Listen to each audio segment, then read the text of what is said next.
안녕하십니까. 반갑습니다. 찰스 디킨스의 소설 올리버 트위스트에서 올리버 트위스트는 고아원에서 태어난 아이입니다. 엄마는 먼 길을 헤매다가 아이를 낳고 그만 죽습니다. 천의 고아로 태어난 올리버는 고아원에서 지내다가 장의사 집에서 일을 거들게 됩니다. 그곳에서도 갖은 폭력과 차별에 시달리죠. 결국 참지 못하고 도망쳐 나옵니다. 마지막으로 자신이 살던 고아원을 지나던 올리버가 어릴 적에 같이 놀던 아이와 나누는 대화가 등장합니다. 잠깐 읽어드리면요. 마침내 고아 농장에 다다랐다. 아직 이른 시간이라 아이들은 보이지 않았다. 올리버는 걸음을 멈추고 안뜰을 몰래 훔쳐보았다. 어린아이 하나가 조그마한 화단에서 잡초를 뽑고 있었다. 아이가 손을 멈추고 창백한 얼굴을 들어 옛 친구를 알아보았다. 올리버는 떠나기 전에 그 아이를 보게 되어 기뻤다. 나이가 더 어린 동생뻘 친구였지만 한때 같이 놀았던 벗이었기 때문이다. 정말 수도 없이 함께 얻어맞고 굶고 같이 처박혔던 친구였다. 쉿! 딕! 아이가 달려와 울타리 사이로 삐쩍 마른 팔을 내밀며 반기자 올리버가 진정시키며 말했다. 누구 일어난 사람 없어? 나 말곤 없어. 아이가 대답했다. 딕, 아무한테도 날 봤단 소리 하지 말아줘. 도망치는 중이거든. 사람들이 무진장 때리고 괴롭혀서 말이야. 난 멀리 도망쳐서 큰 돈을 벌어볼 작정이야. 아직 어디로 갈지는 모르겠어. 너 얼굴이 너무 창백해. 의사가 그러는데 나 곧 죽을 거래. 사람들한테 하는 소리 들었어. 아이가 희미한 미소를 지으며 말을 이었다. 이렇게 다시 보게 돼서 진짜 좋아. 근데 여기 있으면 안 돼. 얼른 가. 어서. 그래, 알았어. 그렇게 작별 인사나 하려고. 딕, 꼭 다시 만나자. 건강하고 행복하게 잘 지내. 나도 그랬으면 좋겠어. 죽은 다음에나 만나게 될 거야. 의사 선생님 말이 맞겠지. 요즘 천국이나 천사 꿈을 많이 꾸거든. 깨어 있을 땐 한 번도 본 적 없는 다정한 얼굴들도 자주 나타나고 아무튼 작별 뽀뽀나 해줘. 아이가 낮은 쪽문 위로 기어 올라서 작은 두 팔로 올리버의 목을 감으며 작별 인사를 했다. 잘 가. 하나님이 지켜주실 거야. 어린아이의 입에서 나온 이 축복은 올리버가 생전 처음 들어본 말이었다.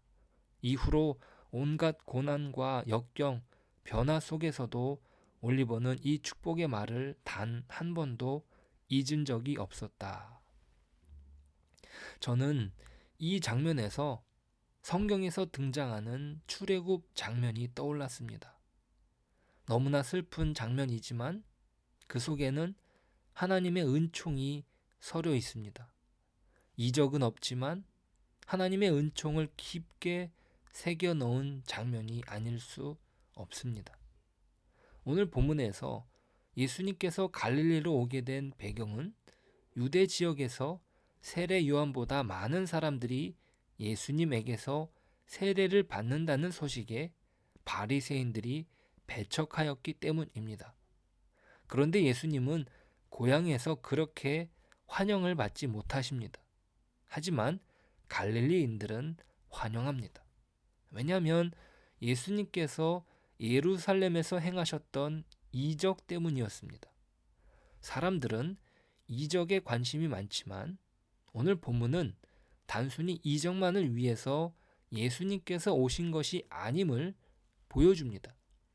예수님께서 갈릴리 지역의 가나에 오셨다는 소식을 듣고 어느 남자가 가버나움에서 먼 길을 찾아옵니다. 20km가 넘는 길이죠. 그의 신부는 왕의 신하입니다. 그의 아들이 다 죽어가기에 예수님을 찾아온 것이죠. 아무리 왕의 신하라 할지라도 자신의 아들이 죽게 되었다는 사실 앞에서 무력감을 가지고 예수님을 찾아온 것입니다.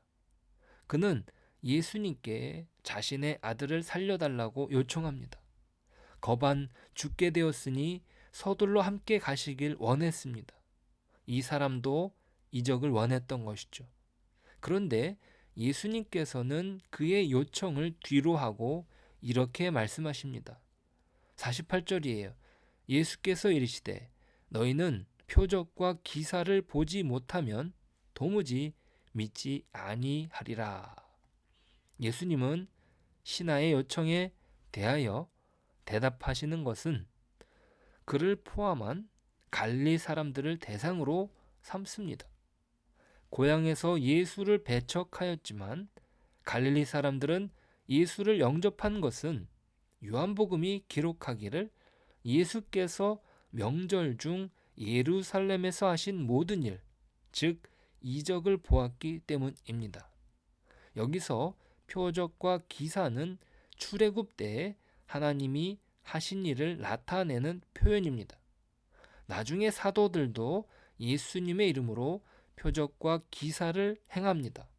심지어 적그리스도조차 표적과 기사로 택하신 자를 미혹한다고 했습니다.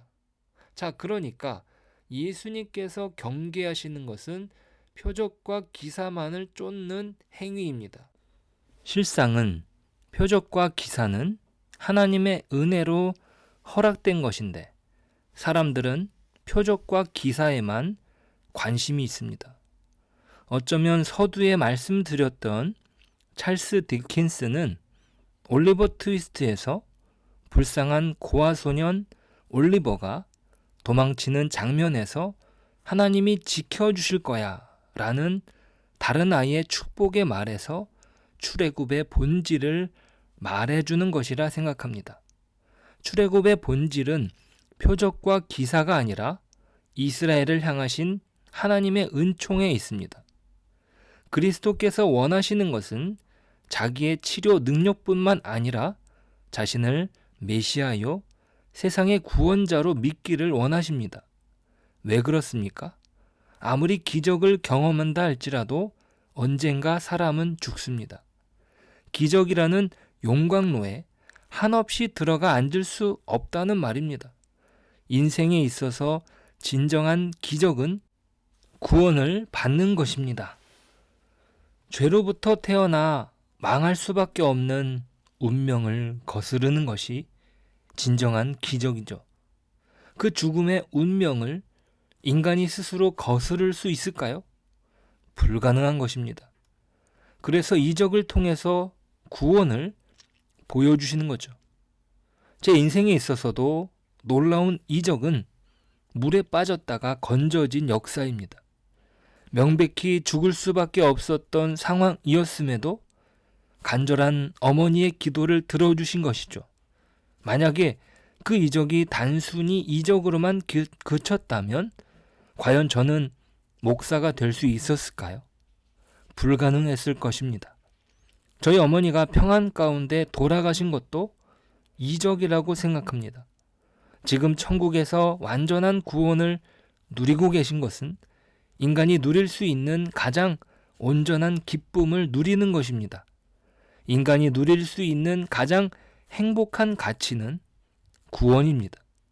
오늘 본문이 지향하는 지점이 그것이죠. 예수님께서는 그저 말씀만 하십니다. 50절이에요. 예수께서 이르시되 가라 내 아들이 살아있다 하시니 그 사람이 예수께서 하신 말씀을 믿고 가더니 그러자 이 사람은 치료해 주시는 분이 예수님이라는 사실을 믿고 집으로 돌아갑니다. 그리고 내려가는 길에 종들이 아이가 살아났다는 이야기를 종들이 아이가 살아났다는 그 이야기를 듣습니다. 그리고 아이가 낳은 시점을 확인한 후 그 시간이 예수님께서 말씀하신 때에 아이가 살아났다는 것을 확인합니다. 그리고 온 집안이 예수님을 믿었다는 것이에요. 단순히 아이가 낳는 이야기로 끝나는 것이 아니라 믿음으로 나아갑니다.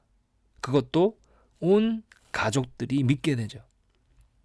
기적의 역할은 믿음으로 나아가는 데 있습니다. 왕의 신하는 예수님께서 말씀하신 것을 그대로 믿고 나아갔는데 이미 기적은 이루어진 것입니다. 보이지 않는 영역에서 하나님께서 행하신 일이 기적입니다. 그 기적은 하나님께서 이루신 것이라면 믿음은 사람이 행하는 영역입니다. 엄밀히 따진다면 하나님의 기적 없이는 믿음이 불가능합니다. 내가 스스로 믿음을 가질 수 없는 것이요. 그런 면에서 믿음도 선물인 것이죠. 우리에게 허락된 믿음은 하나님이 허락하신 은총의 결과입니다. 우리는 결코 스스로 이 믿음에 도달할 수 없습니다. 우리에게 주어진 믿음이 우리의 삶이 어느 순간에도 빛이 발할 수 있도록 믿음이 성숙되어가는 과정을 밟아야 하는지도 모릅니다. 단순히 기적만 주시는 것이 아니라 말씀을 의지하게 하시고 자기의 길을 걷게 하십니다. 때로는 믿음의 연단을 위해서 숨어 계시기도 합니다. 각자의 삶의 자리가 때로는 힘들 수도 있습니다. 그 과정은 우리로 더 믿음을 견고하게 하실 것입니다. 나만의 문제가 아니라 나를 통해 이루어 가실 하나님의 나라는 모든 것이 연결되어 있습니다. 나의 믿음을 참으로 복되게 하실 하나님을 찬양합니다. 기도하겠습니다. 하나님, 우리의 믿음이 기적과 이적이 하나님께서 먼저 그것들을 베푸심으로 우리의 믿음이 이루어졌음을 고백합니다. 하나님께서 이루신 그 놀라운 이적 위에 우리가 온전히 하나님을 신뢰하고 믿음으로 또 우리에게 주어진 그 구원으로 말미암아 오늘 우리에게 주어진 삶을 온전히 살아갈 수 있도록 도와주십시오. 우리의 믿음이 결코 홀로 있지 않고 또 그 믿음이 연결되어서 또 하나님의 나라를 나의 삶의 여러 모습들 속에서 가정에서 또 일터에서 또 사회에서 그 일들을 이루어 가시는 줄 믿습니다. 하나님, 오늘이 그렇게 하나님이 사용하시는 귀한 믿음으로 나아가는 아름다운 삶을 살 수 있도록 축복하여 주옵소서. 예수님의 이름으로 기도드립니다. 아멘.